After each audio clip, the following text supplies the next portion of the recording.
যুব ভারতী ক্রীড়াঙ্গনে মেসিকে নিয়ে যে ঘটনা, তাতে রাজধর্ম পালন করেছেন মুখ্যমন্ত্রী মমতা বন্দ্যোপাধ্যায়। তদন্তের নির্দেশ দিয়েছেন একদিকে পুলিশের, অন্যদিকে অবসরপ্রাপ্ত বিচারপতি অসীম রায়, তাকে দিয়ে একটি কমিটি। এবার রাজ্য সরকার পরপর কড়া পদক্ষেপ নিয়েছে।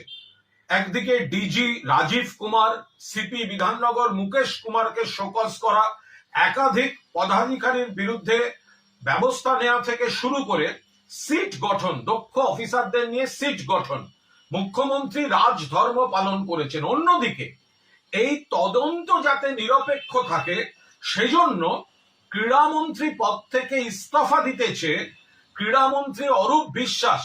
ক্রীড়া মন্ত্রী হিসাবে তিনি ইস্তফা দিতেছে মুখ্যমন্ত্রী মমতা বন্দ্যোপাধ্যায়কে তিনি চিঠি দিয়ে দিয়েছেন।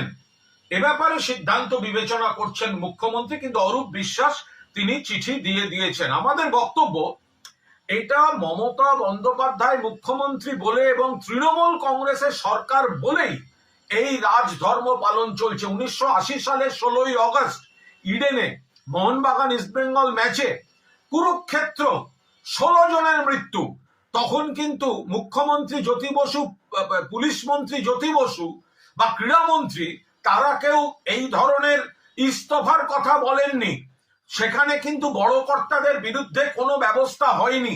1996 আবার ইডেন, ভারত শ্রীলঙ্কা বিশ্বকাপ ক্রিকেটের সেমিফাইনাল, চূড়ান্ত বিশৃঙ্খলা, খেলা বন্ধ, দেশের মুখ পুড়ল।